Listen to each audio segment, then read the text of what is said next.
News का नया show मुख्यमंत्री। और आज देखिए यूपी के सीएम योगी आदित्यनाथ की कहानी।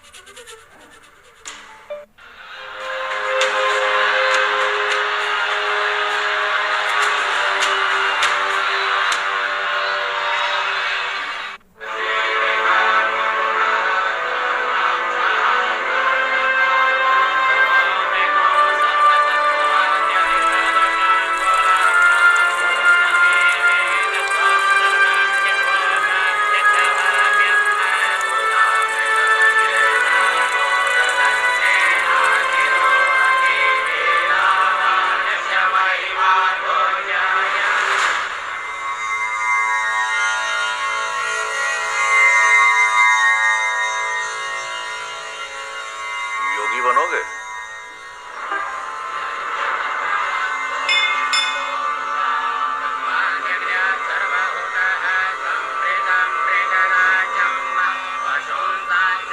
ये गोरखनाथ मठ की एक बड़ी घटना थी। ये गोरखपुर के लिए एक ऐतिहासिक पल था। यहाँ से एक युवक के जीवन की नई यात्रा शुरू होने वाली थी। वो दीक्षा की कठिन साधना से गुजर रहा था। उसके कानों को फाड़कर कुंडल पहनाया गया। उसे कई दिनों तक एकांतवास में रखा गया। वो घर द्वार, रिश्ते नाते, गृहस्थ की दुनिया सब छोड़ चुका था। वो नाथ पंथ का साधक बन गया। सिर्फ 22 साल की उम्र में वो नौजवान एक सन्यासी बन गया। गुरुजी मैं तो एक निरंजन ध्याऊं जी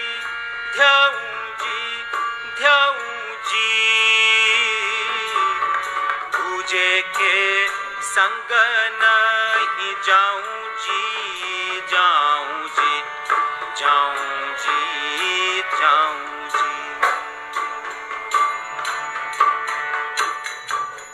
इक्कीस दिनों के एकांतवास के बाद जो सन्यासी दुनिया के सामने आया, उसे एक नया नाम, नई पहचान मिल चुकी थी। पहचान एक योगी की। मैं आदित्यनाथ योगी शास्त्र और शस्त्र दोनों चलेंगे। मैंने अपना सारा जीवन राम जन्मभूमि आंदोलन को समर्पित कर दिया है। अपना शिष्य भी नहीं ढूंढ पाया।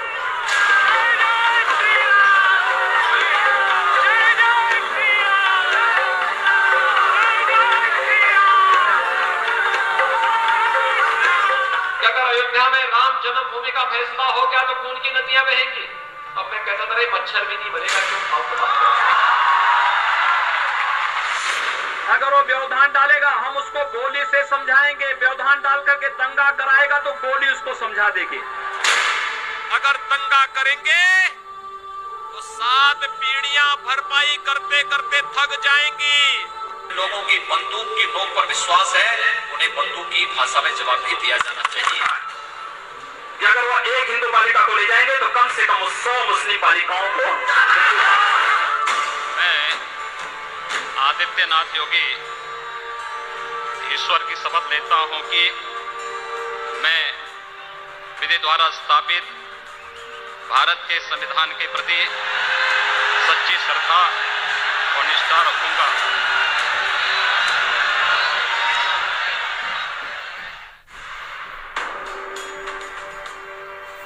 सन्यास से सियासत तक, गोरक्षपीठ के महाराज से मुख्यमंत्री तक, योगी आदित्यनाथ की शख्सियत में ऐसी क्या बात है जो उन्हें हर किरदार में कामयाब बनाती है? योगी की सबसे बड़ी ताकत क्या है? आज की सियासत में योगी होने का मतलब क्या है? इन सवालों के जवाब योगी की उस यात्रा में दर्ज हैं, जहां पहाड़ के एक आम युवक का संघर्ष है।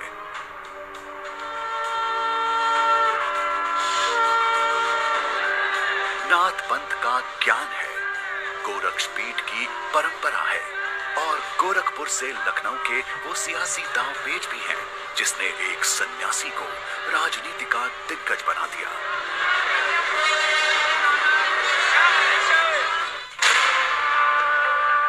साल 1992 देश में राम मंदिर आंदोलन की गूंज सुनाई दे रही थी। 6 दिसंबर को अयोध्या में बाबरी मस्जिद विध्वंस से तनाव चरम पर था। बाबरी मस्जिद गिरने के साथ ही उत्तर प्रदेश में कल्याण सिंह की सरकार भी चली गई। उन्हीं दिनों राजनीतिक उथल-पुथल से दूर यूपी का एक भावी मुख्यमंत्री अपनी जिंदगी के मकसद तलाश रहा था। कॉलेज का वो छात्र एक रोज सन्यासी बनेगा या फिर मुख्यमंत्री बनकर यूपी की किस्मत लिखेगा। ना ऐसी किसी ने भविष्यवाणी की थी, ना वक्त ने कोई इशारा किया था। क्या नाम है आपका? जी, मेरा नाम अजय मोहन सिंह बिष्ट है। जंगल पहाड़ों के बीच बसा ये आज का पंचूर है। आज ये उत्तराखंड में है, लेकिन साल 2000 से पहले ये उत्तर प्रदेश का हिस्सा था। 50 साल पहले भी पंचूर कमोबेश ऐसा ही था। गांव में गिनती के घर हैं, उनमें ही एक घर वन विभाग के रेंजर आनंद सिंह बिष्ट का था। आनंद सिंह बिष्ट और उनकी पत्नी सावित्री देवी की 3 बेटियां, 4 बेटे थे। अजय सिंह बिष्ट यानी आज के योगी आदित्यनाथ उनकी 5वीं संतान थे, जिनका जन्म 5 जून 1972 को हुआ। 14 साल की उम्र तक अजय परिवार में ही पले बढ़े। पढ़ाई में बड़े होशियार रहे हो और मतलब है कि जूनियर हाई स्कूल तक की पढ़ाई तो उन्होंने ही की अपने गांव के स्कूल में, और उसके बाद 9th में वहाँ चमकोट में उन्होंने 9th किया। 10वीं में अजय का दाखिला टिहरी गढ़वाल जिले के कजा इलाके के स्कूल में करवाया गया। यहाँ वो पिता के साथ रहते थे। साल 1987 में उसने यूपी बोर्ड से 10वीं का इम्तिहान दिया और फर्स्ट डिवीजन से पास हुआ।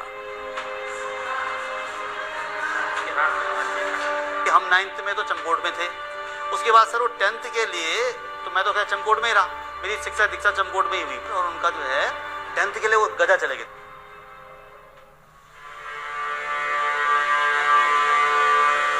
अजय यानी आज के योगी आदित्यनाथ का अगला पड़ाव ऋषिकेश था। ऋषिकेश के इसी भारत माता मंदिर इंटर कॉलेज में उन्होंने 11वीं 12वीं की पढ़ाई की। विषय चुना विज्ञान और गणित। कहते हैं पूत के पांव पालने में ही दिख जाते हैं। कॉलेज के दिनों में ही योगी के भाषण और डिबेट का कौशल दिखने लगा। हमारे यहाँ स्कूल में डिबेट हुआ करती थी, थोड़ी 1 घंटे की, उसमें हिस्सा लेते थे और बड़े अच्छे प्रवक्ता थे, बड़े अच्छा बोलते थे, बहुत बढ़िया बोलते थे। पौड़ी गढ़वाल जिले का शहर कोटद्वार मैदानी इलाका है। ये गढ़वाल का प्रवेश द्वार कहा जाता है। यहाँ डॉक्टर पीताम्बर दत्त बर्थवाल कॉलेज है, जहाँ योगी आदित्यनाथ ने बीएससी में दाखिला लिया। जब हमने यहाँ पर एंट्रेंस एग्जाम हुआ था उस समय फर्स्ट टाइम इस कॉलेज में बीएससी में, तो उसमें करीबन 85 स्टूडेंट हमारे पास आउट हुए थे जिन्होंने बीएससी में एडमिशन लिया था। उसमें हमारे साथ योगी जी भी थे। योगी जी आए थे पहाड़ से, और पहाड़ से और लड़के भी आए थे जो हमारे साथ थे, लेकिन उनका एक बहुत शाई नेचर था, जैसे मिक्सअप ना हो पाना शुरुआत में, लेकिन जब वो घुले मिले तो बहुत अच्छी तरह हमसे इंटीमेट हुए। ये ऐसी गैलरी है जहाँ पर हम अधिकतर टाइम बिताते हैं। इसके पीछे आप इस साइड देखेंगे तो ये आर्ट्स गैलरी है, यहाँ पे सारे आर्ट्स के स्टूडेंट्स थे, तो सबका मिला यही होता था जो पीछे रसायन विभाग इस समय लिखा हुआ। तो यहाँ बहुत भीड़ हुआ करती थी, बहुत सारे स्टूडेंट्स यहीं हुआ करते थे, यहीं हंसी मजाक, यहीं कोई भी बातचीत। ये वही कमरा है जहाँ कॉलेज के दिनों में योगी रहा करते थे। छोटा और बेहद सामान्य सा, लेकिन उस वक्त आसपास के लोगों को जरा सा भी अंदाजा नहीं था कि एक दिन इसमें रहने वाला अजय यूपी का मुख्यमंत्री बनेगा। वैसे उन दिनों आसपास के लोगों से उनका मिलना जुलना कम जरूर था, लेकिन 1-2 बच्चों को उन्होंने ट्यूशन जरूर पढ़ाया। ट्यूशन भी पढ़ाते थे उन्होंने। मेरी बड़ी लड़की को भी ट्यूशन पढ़ाया हुआ है और छोटी लड़की को भी थोड़ा ट्यूशन पढ़ाया है। अजय पीताम्बर दत्त कॉलेज की इस लाइब्रेरी में पढ़ने के लिए आया करता था। वो सामाजिक राजनीतिक मुद्दों पर बेझिझक अपनी राय रखता था। दोस्तों की मदद के लिए हमेशा आगे रहता था। कॉलेज में पढ़ाई के दौरान योगी आदित्यनाथ अखिल भारतीय विद्यार्थी परिषद से जुड़ गए थे, कार्यक्रमों में हिस्सा लेते थे और छात्रों से जुड़े मसले भी उठाते। उम्मीद ये की जा रही थी कि छात्र संघ के चुनाव में अजय को विद्यार्थी परिषद का उम्मीदवार बनाया जाएगा, लेकिन ऐन वक्त पर यह मौका किसी और छात्र को दे दिया गया। ये बात अजय को चुभ गई। हमें छात्र संघ के चुनाव में उतरना चाहिए। हाँ बिल्कुल, लेकिन चुनाव में उतरेगा कौन? अरे अपना अजय लड़ेगा। वो तो ठीक है, लेकिन सचिव पद के लिए विद्यार्थी परिषद के कुछ लोग पहले ही दावा ठोक रहे हैं। अगर किसी और को बना दे उम्मीदवार तो क्या होगा? तो क्या होगा? हम लोग सचिव पद के लिए निर्दलीय चुनाव लड़ेंगे। उन्होंने कहा मुझे चुनाव लड़ना है, लेकिन उस समय कुछ परिस्थिति ऐसी बनी कि उन्हें टिकट नहीं मिला। टिकट ना मिलने के कारण बहुत सारे हो सकते हैं, लेकिन हम 10-12 लोग जो उनके साथ थे, हमने फौरन एबीवीपी छोड़ दी, मतलब लड़ाई करी उसके लिए। हम लड़े कि हमें टिकट मिलना चाहिए, तो जिस भी कारण वो टिकट नहीं मिला और हम लोगों ने सबने साथ एबीवीपी छोड़ दिया। हमने कहा हम निर्दलीय चुनाव लड़ेंगे, और हमारे नेता हमारे अजय बिष्ट जी। 1991 कोटद्वार में अजय के कॉलेज के दिन भी खत्म होने वाले थे। उन दिनों छात्रों के बीच राम मंदिर आंदोलन की चर्चा जोरों पर थी। खासकर रथ यात्रा पर निकले बीजेपी नेता लाल कृष्ण आडवाणी की गिरफ्तारी से माहौल गर्म था। अजय राम मंदिर आंदोलन पर खूब बोला करता था। उसने आंदोलन से जुड़ी कई छोटी बड़ी सभाओं में हिस्सा भी लिया। इसी दौरान अजय की मुलाकात महंत अवैधनाथ से हुई।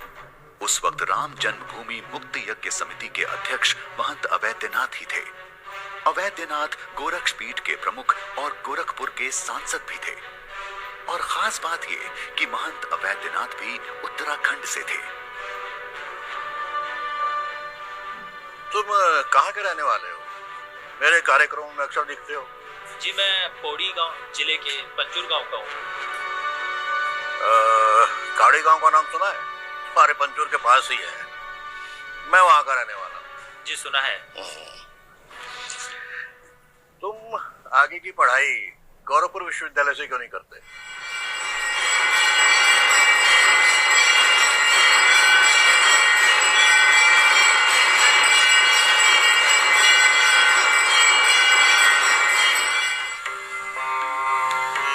गोरखपुर की पहचान गोरक्षपीठ से है।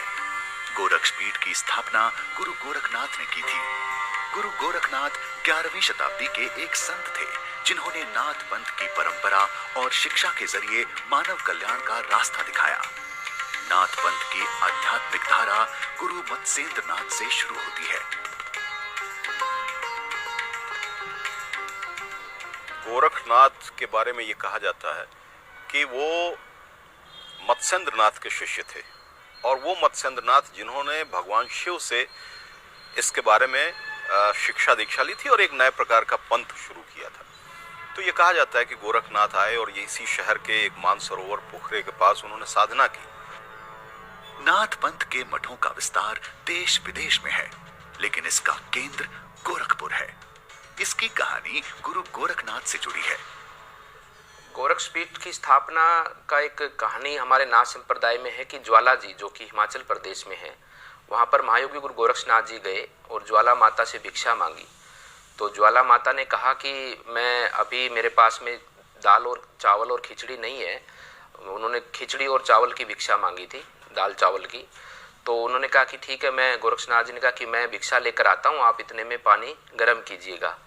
तो गोरक्षनाथ जी भिक्षा लेने गए और ज्वाला माता जी जो है कि देवी स्वरूप दुर्गा अवतारी ने वहाँ पर पानी को गर्म करना शुरू किया। और बताते हैं कि जब से गोरक्षनाथ जी उस समय से लेकर अब तक वापस ज्वाला जी नहीं पहुँचे हैं, और वहाँ पर अभी भी गोरक्षनाथ जी की गोरक्ष डिब्बी है वहाँ पर, और उसमें पानी ऐसे उबलता रहता है अभी भी वर्तमान में भी। तो ऐसा कथाओं में वर्णन आता है कि जब गोरक्षनाथ जी वापस आएंगे तब वो खिचड़ी वहाँ पर बनेगी। तो उसी प्रकार से उसी परंपरा में देखते हैं कि वहाँ पर गोरखपुर में भी अपने मकर संक्रांति को खिचड़ी मेला लगता है, और गोरक्षनाथ जी ज्वाला जी से चलकर वहाँ पर गोरखपुर पहुँचे और वहाँ पर वो ध्यान साधना में विलीन हुए, और तब से लेकर अब तक वो वापस ज्वाला जी नहीं पहुँचे हैं। और खिचड़ी का मेला वहाँ पर गोरखपुर में आज भी आयोजित होता है, और वहीं पर उन्होंने अपनी भक्ति साधना को आगे बढ़ाया। गोरक्षपीठनाथ योगियों के लिए साधना स्थल था, लेकिन बाद में ये पीठ जनसेवा और राजनीति से जुड़ता चला गया।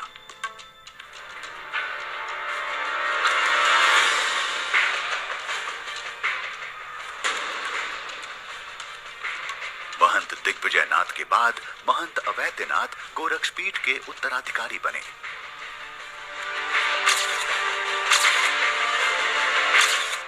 पटना से लेकर और दक्षिण भारत तक बहुत सारे मंदिर में उन्होंने दलितों को प्रधान पुजारी बनवाया हस्तक्षेप करके। अगर भारतीय राजनीति से अलग भारतीय सामाजिक जीवन के नजरिए से भी अगर आप देखें तो एक बड़ी घटना है। यही वो ताकत थी कि अवैधनाथ को जब श्री राम जन्मभूमि मुक्ति आंदोलन का अध्यक्ष बनाया गया और ये धर्माचार्यों की संस्था थी, तो ये एक दूर तक की गहरी सुचिंतित समझ थी जिसके तहत ये माना गया कि एक ऐसे आदमी को हम लीड करने का मौका दें जिसकी सभी जातियों में, न सिर्फ अपर कास्ट में बल्कि लोअर कास्ट में भी समान अपील थी। 4 बार सांसद रह चुके महंत अवैधनाथ जैसी बड़ी राजनीतिक शख्सियत किसी ऐसे शिष्य की तलाश में थे जो उनका उत्तराधिकारी बने, जो गोरक्षपीठ की जिम्मेदारी संभाले। महंत अवैधनाथ को अजय में भविष्य की तस्वीर दिखाई दे रही थी। लेकिन मैंने तुम्हारे लिए कुछ और सोच रखा है। योगी बनोगे?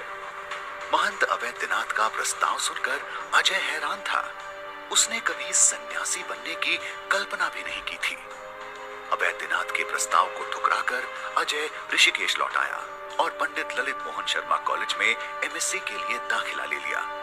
एमएससी की पढ़ाई अभी शुरू ही हुई थी कि अजय को खबर मिली कि महंत अवैधनाथ गंभीर रूप से बीमार हैं। अजय अस्पताल में भर्ती अवैधनाथ से मिलने दिल्ली चला आया। मैंने अपना सारा जीवन राम जन्मभूमि आंदोलन को समर्पित कर दिया है। अपना शिष्य भी नहीं ढूंढ पाया मैं। मुझे कुछ हो गया तो क्या होगा? आपको कुछ नहीं होगा, आप जल्द ही स्वस्थ हो जाएंगे। मैं गोरखपुर आऊंगा। अजय ने साफ कुछ नहीं बोला, लेकिन वो अपने जीवन का बड़ा फैसला ले चुका था। वो माँ को ये बताकर गोरखपुर के लिए निकल पड़ा कि उसे गोरखपुर में नौकरी मिल गई है। 1993 में का परिचय अवैधनाथ से हुआ। उसमें सांसद थे वो, तो दिल्ली गए क्योंकि आरएसएस से जुड़े हुए थे। तो उन्होंने कहा भाई मेरा उत्तराधिकारी बन जाओ। तो उन्होंने कहा ठीक है। तो उन्होंने कहा घर पूछ के आओ। अब घर में आए वो 1993 में, यहाँ चुनाव चल रहे थे ना, उसमें प्रचार में भी रहे हो। तो फिर अपनी माँ से पूछा तो उन्होंने कहा ठीक है तुम चले जाओ गोरखपुर। अब उन्होंने समझा कि कोई नौकरी के लिए जा रहे होंगे, लेकिन मैं उनको सड़क पर छोड़ने गया तो कहने लगा पिताजी मैं वहाँ जा रहा हूँ।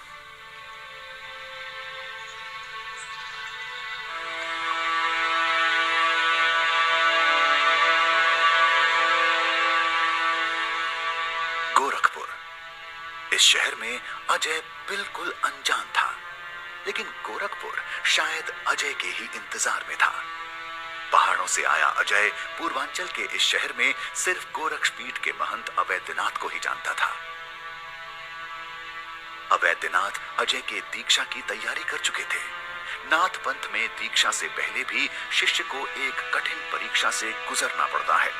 उसमें आने के बाद में उसको अलग अलग उसकी श्रेणियों को पार करना होता है कि कुछ समय आने के बाद में कुछ समय वैसे ही सेवा करने के लिए लगाया जाता है, गौशाला में लगा दिया या आश्रम की और अन्य किसी मंदिर की साफ सफाई में, पूजा कार्यक्रमों में लगा दिया गया। फिर उसके बाद में उसको संन्यास परंपरा के साथ जोड़ने के साथ में उसको वस्त्र दिए जाते हैं। फिर उसके बाद में फिर कुछ समय देखा जाता है। उस रोज गोरखनाथ मंदिर में अजय को दीक्षा दी जाने वाली थी। इस खास मौके में शामिल होने के लिए गोरखनाथ मंदिर में भक्तों की भारी भीड़ थी। देश के कोने कोने से नाथ पंथ के साधु सन्यासी और महंत गोरखनाथ मंदिर पहुंचे।